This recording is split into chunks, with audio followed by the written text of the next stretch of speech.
going to show you how to set up the NxStage System 1 cycler. This cycler right here, you're going to need two things. You're going to need a cartridge right here, and you're going to need a saline bag. I am not going to connect to a dialysate source.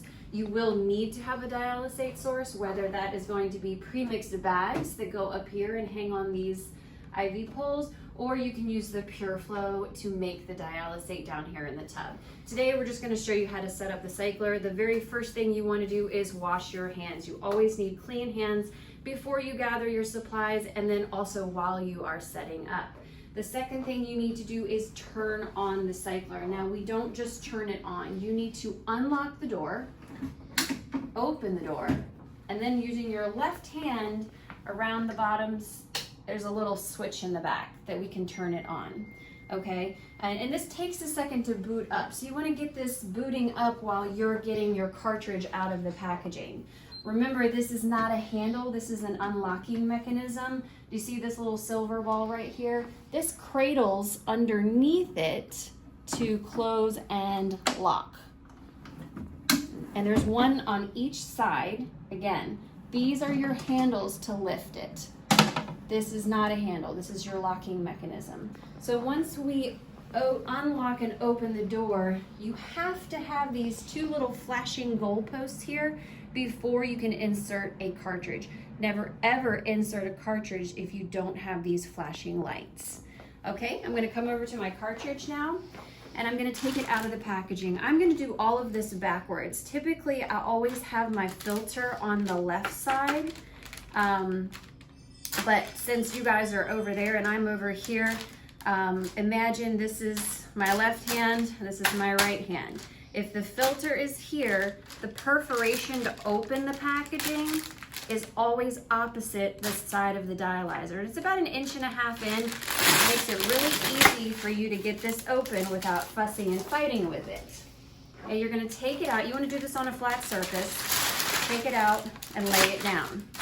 Next thing the instructions say is to pull off the 7 tabs. It is the white tabs only. Do not touch these clear tabs that are holding the dialyzer on the cartridge. We want to leave the dialyzer on the cartridge for now. So I'm just going to pull off 7 tabs, and I'm going to count as I do it so that I don't miss one. I'm not going to leave any trash behind, because if we do have extra paper when we sit it down into the cycler, then it will cause alarms. So number 2, get all that trash. Number 3, number 4 is here. Number 5, number 6, and my number 7 is out here. All right, so once I've gotten all of my trash off, I'm going to tighten my connections. These little white tabs here were literally put on here just to remind you to tighten these 2 connections, because they are the most important. They separate and they're trash. Take them off, tighten it. Oh, that one was quite loose. Tighten the connection.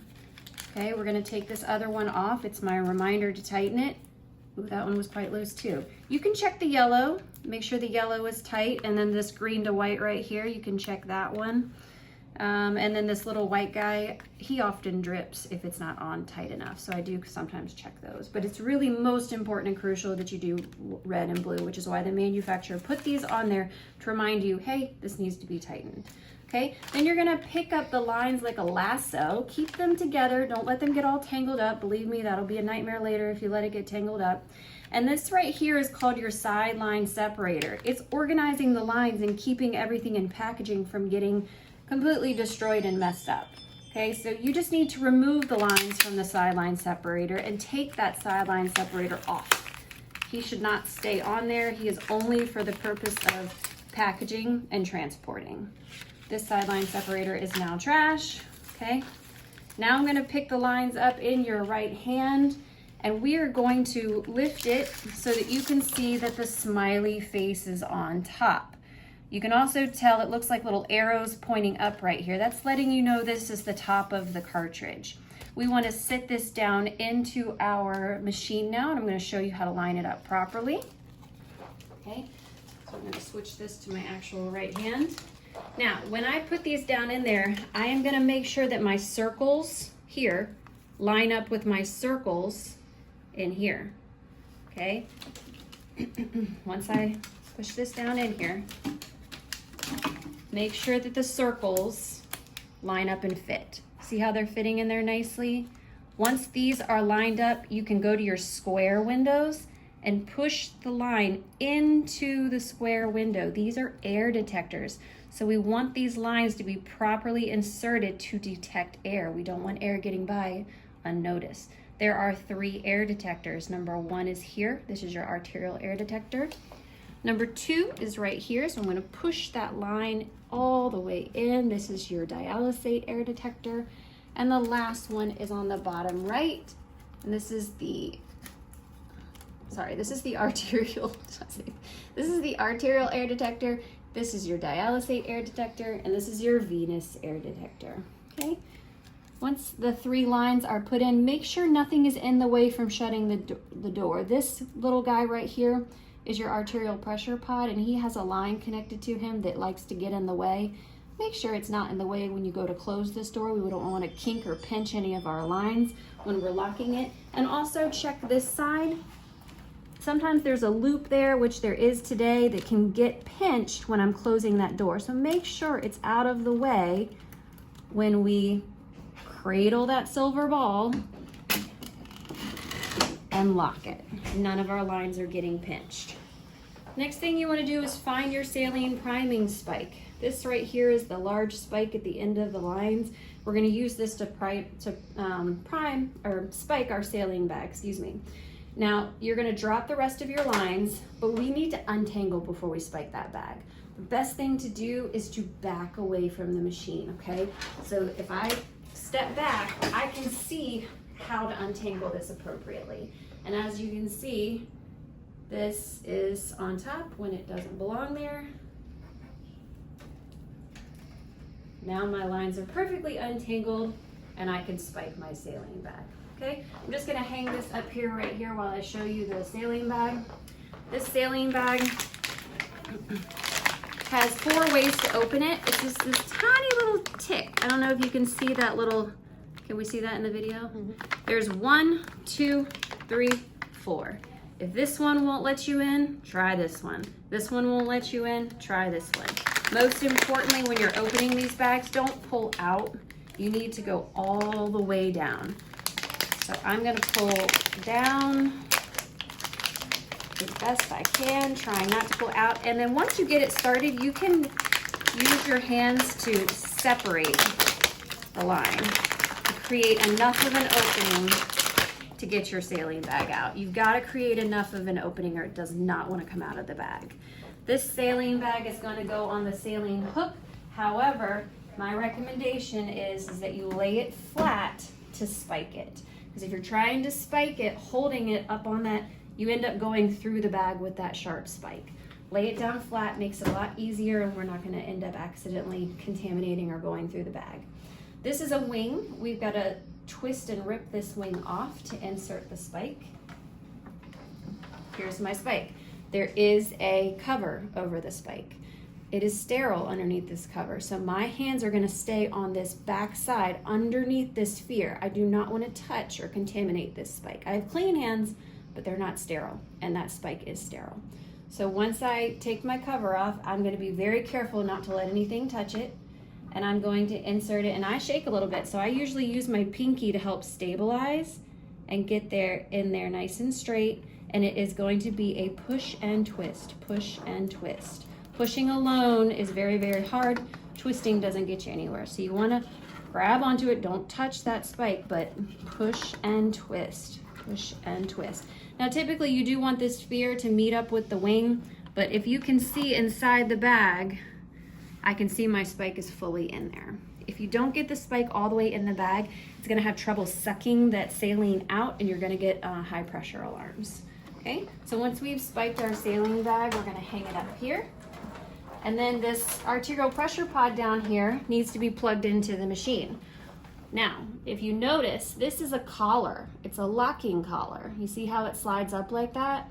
You just want to insert the tube into the hole, just a little twist to the left, and then slide that collar up and screw it on there to hold it in place. All right, once you've done that, you're gonna come over to the tray here. there is a fluid sensor in there. This is the speaker, and these metal bars are what sense the water and the fluid.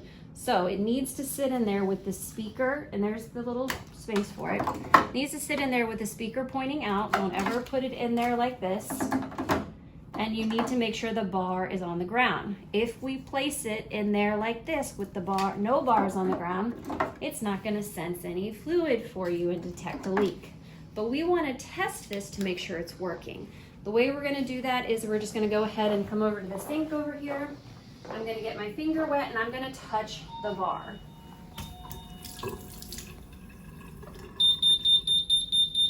All right, it alarmed. I can dry it off and put it back in the box so that it can let me know if there's ever a moisture leak down in that cartridge behind the door where we cannot see it. This tray that the cycler sits in is designed with a special slope. So if anything leaks back there, it'll roll right on down to my fluid detection sensor. Okay, now that we've connected everything, we can tell it to go. Now, we have a lot of buttons here, and I haven't explained what the buttons do, but if I turn these lights out, you might be able to see that only one of the buttons is lit. Here we go. So all of these buttons have lights, but only one of them is actually lit. So the cycler is telling us which button to press. It is, I'm trying to turn the lights back on, guys, I'm sorry. Here we go. Oh. Okay, so this is the button that we want to press. This is our go for saline or an add fluid button. We're going to add saline to the cartridge over here. So we're going to press this button and you'll see a timer start. It's going to take exactly 23 minutes to prime this cartridge. During the priming stage, if there is a clock and a countdown here, you should not be touching, clamping, kinking, or doing anything, disconnecting, or doing anything to these lines, okay? We leave them alone and we let the cycler do its priming. That's it for this video. Thank you all so much. Okay, so we have about 2 minutes left in our priming process. I have not touched any of these lines over here or my dialyzer. During that stage while you're waiting, you can be setting up for treatment, as in getting your blood pressure, sitting and standing, temperature, logging all that information, making sure you have your needles, your gauze, your alcohol, and your table and all of your ancillary supplies ready. One other thing you can do is this bag that the cartridge came in. If you fold it down, it's a wonderful trash can for all of the little things that you're going to be throwing away and all the caps that you're going to be disconnecting. So what I do is I put a piece of tape on it and secure it to the side of my machine here so that I have a readily trash bag that's, and the reason I folded it down because that helps it stay open. If I didn't do that, it stays closed and then you can't toss it from anywhere, can you? All right, so what's gonna happen when this finishes priming, it's going to start to alarm. And this is gonna run 2 tests. The first test, while it's alarming, is going to be every window showing 8s, periods, and colons. And what we're doing in this test is we're making sure that none of our light bulbs are burned out. If any of your 8s are a 9 or a 6 or any of your periods are missing, then you're not going to continue. Because it's not safe to use this if any of the light bulbs are burned out. You might accidentally set a wrong number and not unknowingly, and then harm yourself during treatment. So if any of the lights are burned out, you're gonna turn the machine off in the back, call NxStage, and most nurses will put the number for NxStage on your machine for you, and let them know that it failed the first of the 2 safety tests. The second test that it's gonna run, and it's gonna be alarming, is going to be the brain's ability to think. And what it's gonna do is it's gonna put numbers and letters in order up here, and then it's gonna count backwards, 987, 654, 321. We're gonna see that in about 1 minute, but I wanted you guys to know that those 2 safety tests are very important. The way to confirm that it passed the safety test is by telling it to be quiet, because it's going to be alarming the whole time. So the mute button is actually your acknowledge that it passed. If it fails the safety test, again, you turn it off in the back, you call NxStage, and you let them know that it either passed the first or the second safety test that it ran following the priming stage. Now here we just have 1 minute left of our priming, so hopefully it'll start to alarm and enter our first of 2 safety tests any second now. There it is.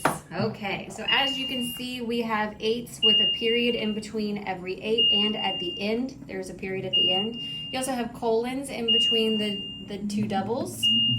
Here, you have to have a period in between and after every 8. Okay, so to acknowledge that this is safe, it passed the test, I'm going to press the mute button here to tell it to be quiet, and it will move on to the second test. The second test, again, is the brain's ability to think. It's going to give you 1, 2, 3, 4, A, B, C, D, E, F, G, H, and then we're going to count backwards, 9, 8, 7, 6, 5, 4, 3, 2, 1.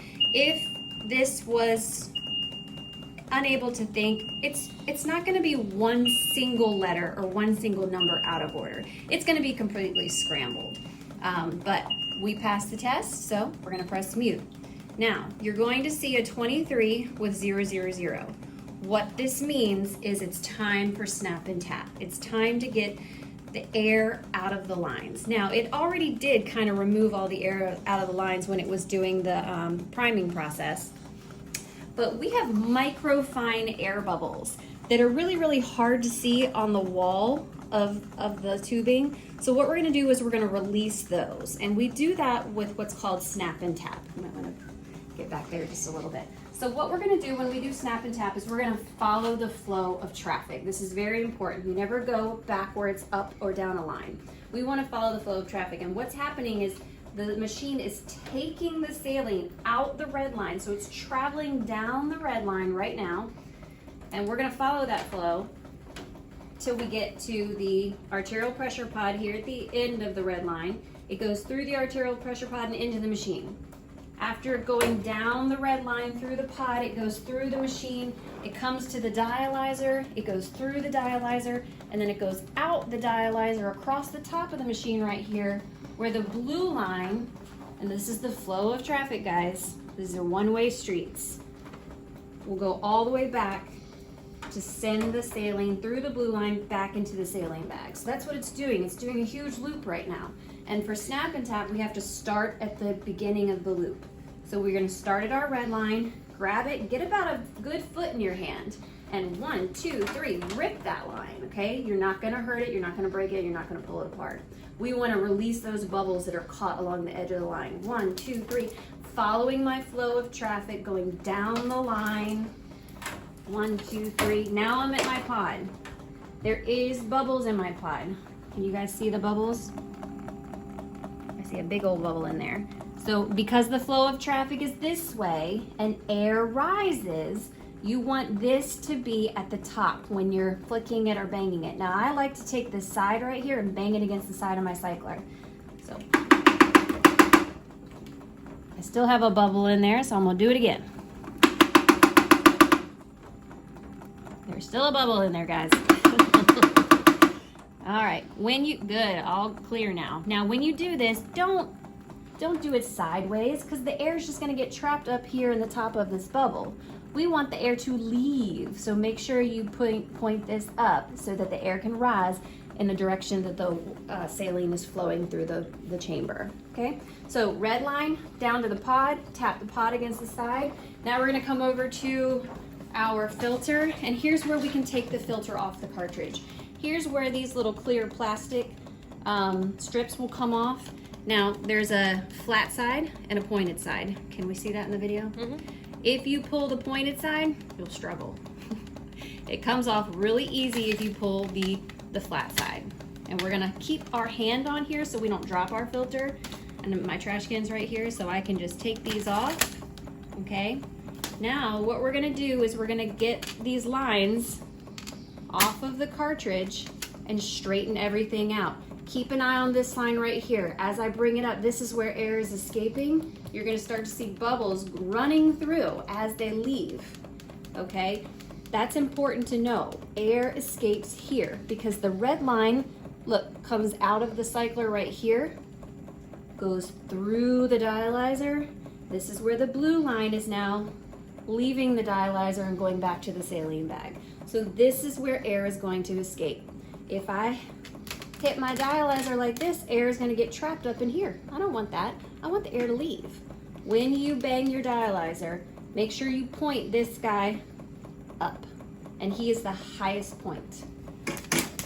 So I'm gonna knock it this way. Now you can use an oven mitt at home if this hurts your hand. A lot of people prefer the oven method.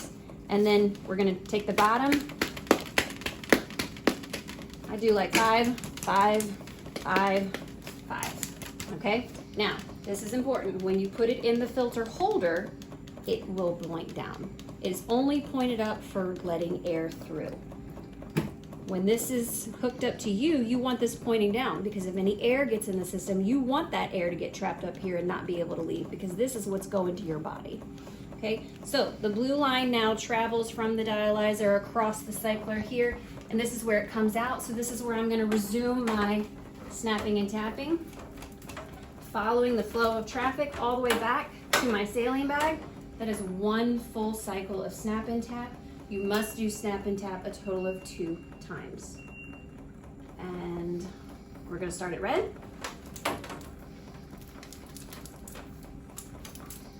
Now I'm at my pod. I don't see any bubbles. I went ahead and did it anyway. Over to the filter. Take the filter out. Point this guy up. Let the air out.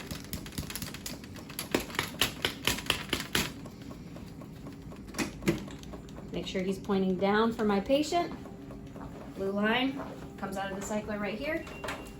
And that is the end of snap and tap. The very last thing you want to do is prime this little blue piggy that sits on top of the filter. Priming it means loosening the cap, not taking it off.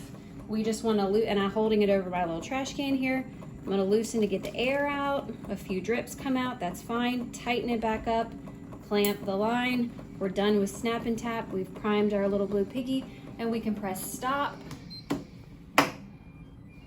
Once we've stopped, we have one more piggy to prime. That is the white saline tee that hangs down near the floor. This, of course, is a white saline tee. You do not prime him while the cycler is running. We can only prime him while the cycler is stopped, like it is now, because it will suck air in if you prime it while it's running. All right, thank you so much. Okay, now that we have completed our priming process and we have completed our snap and tap to remove all of the air out of the lines, we ensured that the little blue piggy on top of the filter was primed, and then once we press stop, we primed the white saline tee that hangs down near the floor. The next thing that we need to do is clean our hands. Use your hand sanitizer at this step, because the next step is to make connections.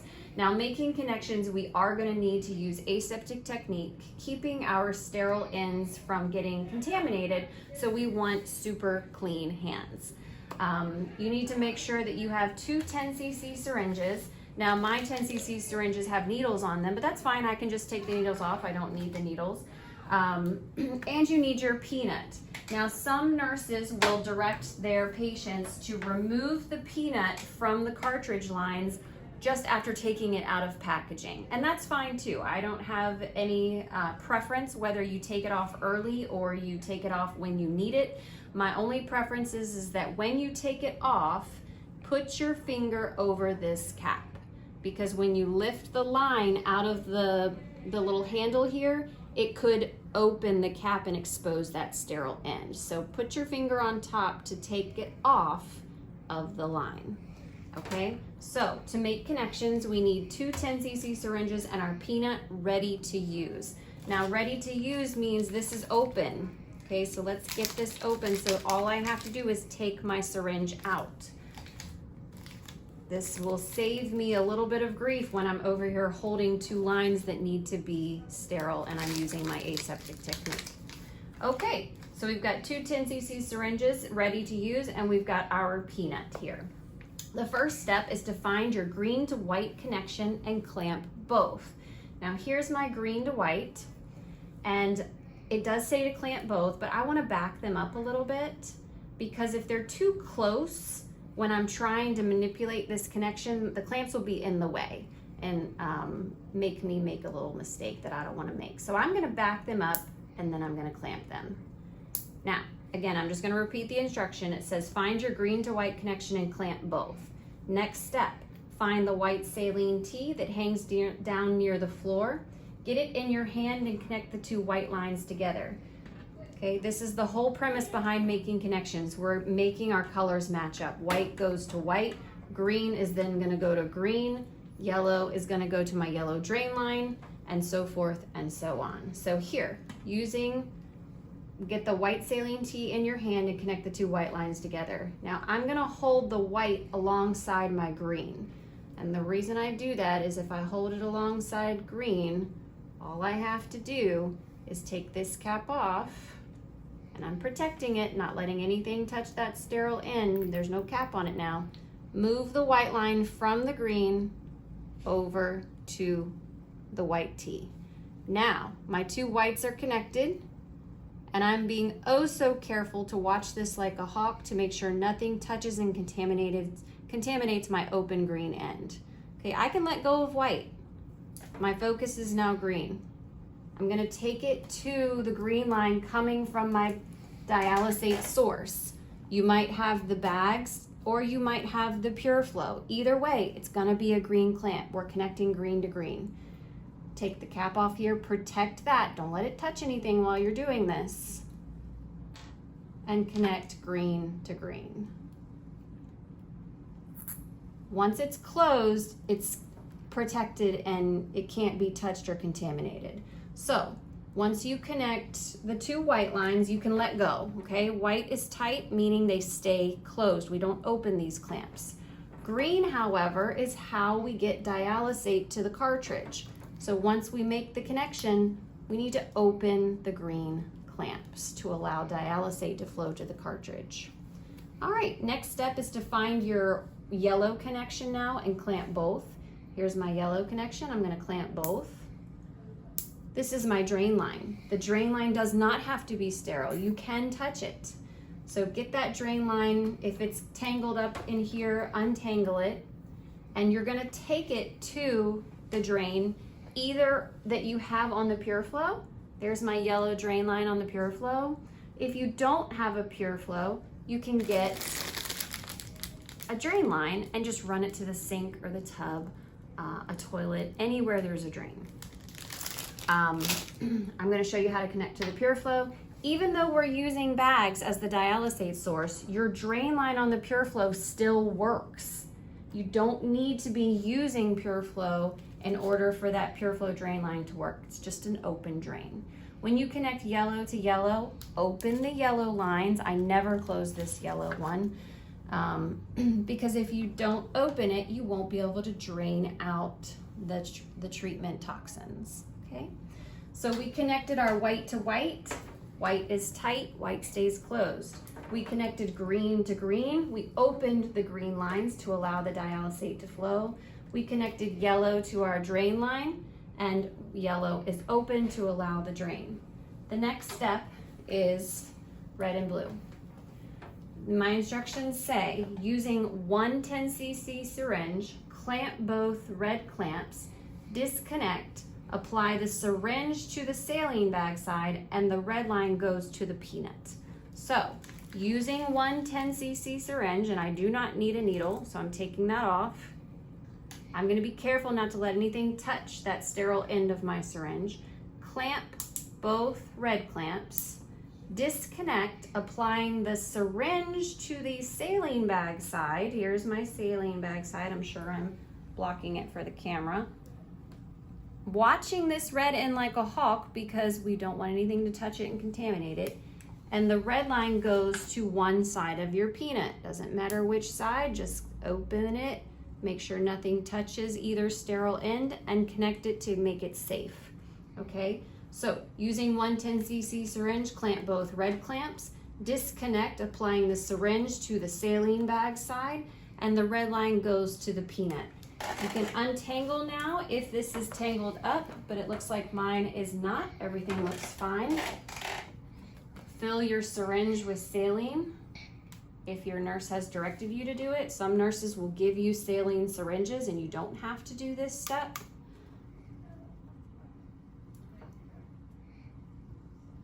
And clamp it, okay?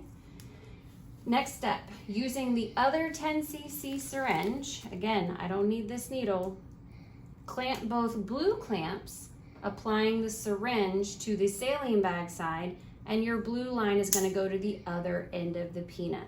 So once I've clamped both blue clamps, I can disconnect, apply my syringe to the saline bag side, and then I'm protecting this, I'm making sure nothing touches it, goes to the other end of the peanut.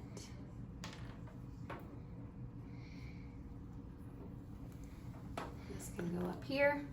So now we have a saline syringe on the red line and we have an empty syringe on the blue line. If you're a catheter patient, you need 2 saline syringes, so you can fill this one, or maybe your nurse is giving you some saline syringes, that's fine. If you're a fistula or a graft patient, you do not need to fill the one on the blue line. It can stay empty.